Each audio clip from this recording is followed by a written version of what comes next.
जय श्रीदेव, जय माता दी, जय माँ उल्टा। आप सभी लोगों को मेरा प्रणाम, छोटों को मेरा आशीर्वाद, जो मेरे समकक्ष हैं उनको मेरा प्यार भरा नमस्कार ही समझो।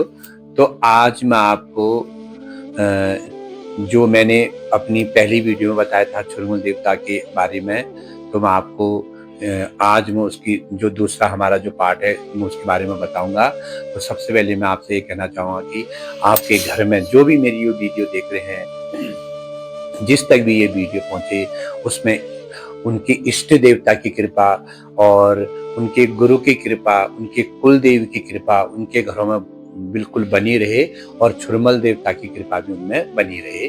तो आज मैं आपको जो मैंने अपनी पहली वीडियो में बताया था कि छुरमुल देवता जो कैसे उनको कष्ट हुआ, कहाँ कहाँ वो पहुंचे, तो अब मैं जो कल मैंने ये बताया था कि आपको जो इडला थी तो कहाँ से कहाँ पहुंची, तो वो गर्भवती कैसे हुई, जब वो गर्भवती हुई तो उसको क्या क्या कष्ट हुआ, उसको क्या क्या दुख सहना पड़ा। तो मैं अब आपको वो कहानी बताऊंगा। इडला अपने कुलगुरु जो कलवा पापड़ था, तो उसके जब उसके द्वार पहुंची तो कलवा पापड़ के द्वार पहुंची तो कलवा पापड़ कहने लगा, अरे तूने तो मेरे तूने मेरे जो राजा है तूने उसको कलंक लगा दिया, तो मेरे यहाँ नहीं रह सकती है। तो वो रोने लगी, जो इडला थी रोने लगी, बहुत ही उसके दरवाजे पे रोने लगी। जो ब्राह्मणी थी उसको बहुत ही दुख दर्द हुआ तो रोने लगी। एक स्त्री की जो दुख है वो एक दूसरी स्त्री ही समझ सकती है। तो इस कारण तो कलवा पापड़ बोला, मैं तो इसको अपने अंदर नहीं आने दूंगा, तो इसको गौशाला में बकरी के साथ ले जाके वहां रख दे, तो मैं इसको अपने अंदर नहीं आने दूंगा। तो दूसरे दिन जब इडला को गौशाला में जब उसको रहने की जगह दी, तो दूसरे दिन जब इडला थी उसको प्रसव पीड़ा उत्पन्न हुई तो खूब रोने लगी। होता है ना कि ना उसका आगे न कोई पीछे, जिसका ना कोई आगे न कोई पीछे होता तो उसका क्या कहते हैं, भगवान होता है। सब कहते हैं कि भगवान पे विश्वास रखो। हम कहते हैं ना, अगर हम आदमी पे अगर भरोसा रखेंगे तो कहीं न कहीं वो आदमी हमारा भरोसा तोड़ ही देता है। पर जब अगर हम भगवान के प्रति विश्वास, श्रद्धा, भाव अगर हम रखते हैं तो भगवान हमारा विश्वास कभी नहीं तोड़ता है और हमारे विश्वास को और ज्यादा मजबूत बना देते हैं। हमारे जो इष्ट देव है, हमारे जो कुल देवी देवता है, तो हमारे विश्वास को और ज्यादा मजबूत कर देते हैं। तो इसी प्रकार जब इडला को प्रसव पीड़ा होने लगी तो वो गौशाला में रोने लगी। जो हमारे गुरु गोट कुनान वहाँ उस जग दी थी। और अब जब क्या तो उस प्रसव पीड़ा, जिसमें उसको प्रसव पीड़ा होने लगी, आपको पता है जो माताएं बहनें जब उनको प्रसव पीड़ा होती है तो उनको कितना कष्ट होता है, उनको कितना दर्द होता है, सभी लोगों को पता है। तो जब उसको प्रसव पीड़ा होने लगी तो रोने लगी, हे भगवान अब मेरा क्या होगा, अब मैं नहीं बचूंगी, तो अब मेरा एक तो ही सहारा है। तो भगवान को याद करने लगती है, अपने कुल देवी देवता को याद करने लगती है, अपने इष्टों को याद करने लगती है। तब उसी समय वो बच्चा तो गर्भ से, कहते हैं ना कि जो भगवान का दिया हुआ बालक होता है वो तो साक्षात भगवान रूपी ही है। तो जब वो बच्चा गर्भ से बोलने लगा, माँ तू रो मत, तू चिंता मत कर, मैं तुझे कोई परेशानी नहीं होने दूंगा, तुझे मैं कोई कष्ट नहीं होने दूंगा, तू चिंता मत कर। परंतु अगर मैं गुदा से पैदा होता हूँ तो मैं बदनाम हो जाऊंगा, अगर मैं सिर से पैदा होता हूँ तो सिर फट जाएगा, अगर मैं मुंह से पैदा होता हूँ तो जूठन कहलाऊंगा, अगर कान से पैदा होता हूँ तो कान का मैल कहलाऊंगा। तो माँ तो ऐसा कर, अगर मैं नाक से पैदा होता हूँ तो नाक की गंदगी पैदा, इसलिए तू माँ अपने बहा, कहते हैं ना जो बहा, जो हमारे कोखी कुनान पहाड़ भाषा में कोखी कुनानी में कोख कुनानिया, तो तू अपना हाथ ऊपर को कर, मैं तेरे बहा से, तेरे कोख से पैदा हूँ, मतलब बहा बटे कोख बटे कोख, जैसे हमारे पहाड़ भाषा में कोखी कुनान और हिंदी में कोख कुनान, कोकरियाली कुनान उसे हमारे पहाड़ भाषा में। तो जब इडला अपना हाथ ऊपर करते तो उस कोख से बालक पैदा हो जाता है।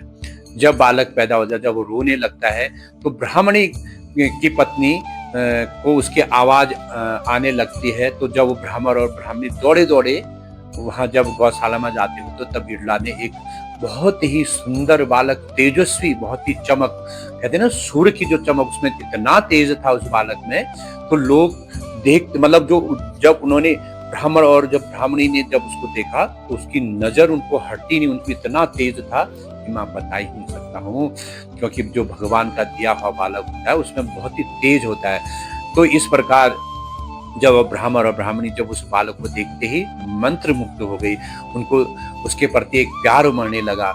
जब ब्राह्मण ने, क्योंकि ब्राह्मण तो कुल गुरु था, और ब्राह्मण ने जब उसकी कुंडली देखी तो वो बहुत चक्का रह गया, देखते ही देखा, अरे यह तो बहुत ही महाबली है, ये तो बहुत ही जब उसको देखा ना, ये तो सूर्यवंशी है, महाबली है।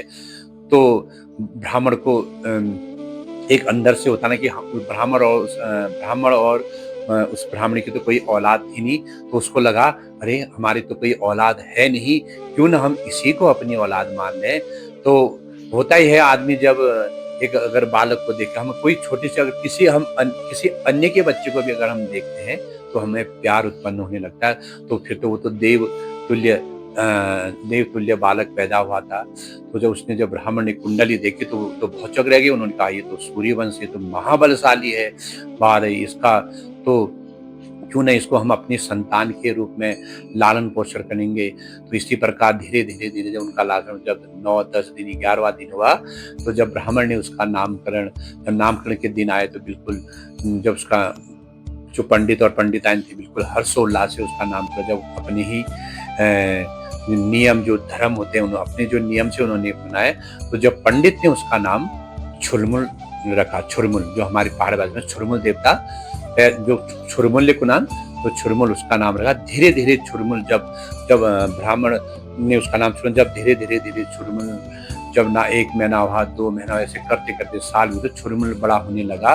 तो ब्राह्मण ने छुरमुल को अपने जो उसके गाय बकरी थी तो उनको चराने ग्वाला भेज दिया। तो हमारे को ना ग्वाला कुनान ग्वाले उसको भेज दिया, उसको ग्वाला बना दिया। भेड़ चराने लगा छुरमुल, बहुत ही जब वो गाय है चराने जाता तो हमारे बच्चे कहते हैं ना, हम जैसे हम ही लोग बड़े जब हमारे बच्चे होते कितने मतलब ऊपर उद्धट होते हैं, उल्टा काम करना, मतलब उल्टे काम करते हैं। जिस रस जब बाटे हमने जरा तोड़ फोड़, मतलब वही छुरमल में था। बालपन होता है, बालपन में बच्चे क्या क्या नहीं करते। तो बहुत ही उद्धट बच्चा था वो, बहुत ही मतलब उन्होंने एक हमारे जब मैं बच्चा उन्होंने तो अधिक तो कितना शैतान थी, उतना उपद्रवी है, मतलब छुरमल बहुत ही उपद्रवी थे। जो भी उसके साथ जो ग्वाले जाते थे, जो बच्चे अन्य गांव के, तो वो क्या करते थे छुरमल, तो वो छुरमल उनको एक रस्सी का जो घास की रस्सी बना के उन सब बच्चों को वो बांध देता था। सुबह बांधता था और रात को ही खोलता था। इस समय घर को जब गौधुली समय होता था, हम जब घरों को गाय भेड़ बकरियां जब हम घरों को लाते थे तो उस समय उनको खोल देता था। तो वो रोते थे, वो कहते थे कि हमें मत बांधो, हमें परेशान मत करो। वो उनको मारता था छुरमल। तो जब धीरे धीरे एक दिन बीता, 2 दिन, धीरे धीरे बच्चे जब कमजोर होने लगे तो उनके माँ बाप ने कहा कि हमारे बच्चे क्यों कमजोर होने लग गए हैं। तो जब उनको बच्चों से पूछा गया तो बच्चे धीरे पहले डरते थे, अगर उन्होंने कहा कि अगर हम बताएंगे तो छुरमुल हमको मार देगा और हमको दंड देगा। तो धीरे धीरे एक बच्चे ने बताया, दूसरे बच्चे की उन्होंने बोला कि छुरमुल हमारे साथ जब हम ग्वाला जाते हैं तो हमें जिसमें हम सुबह हमें वो घास की रस्सी से हमें वो बांध देता है, और फिर रात को जिसमें हम घर को आते हैं तो उसी समय वो हमें सुबह से शाम तक हमें वो बांधे रहता है। जिस समय हम घर को आते हैं वो उस समय हमें रस्सी से खोलता है। तो इस प्रकार जब छुरमल को मतलब ये जब छुरमल की सेवा पूरे गांव में पहुंची तो सब उनके माँ बाप ब्राह्मण के गाँव जो कलवा पापड़ जो ब्राह्मण है उसका नाम कलवा पापड़ ही था, तो उसके घर में जब लोग आने लगे, सब लोग जब आए तो ब्राह्मण और ब्राह्मणी बोले क्या हुआ। तो बच्चे बोले तुम्हारे बच्चे ने, हमारे साथ छुरमल ने ऐसा कर दिया, इसने हमें मारा और हमारे बच्चे को मार दिया, और ये बहुत ही इसने हमारे बच्चे को कमजोर बना के रख दिया। ब्राह्मण की बहुत चक रह गया। ये कहा ये तो ऐसा था नहीं, मतलब ये तो घर में आके बिल्कुल बालपन हमारे सामने बिल्कुल भोलापन दिखाता है।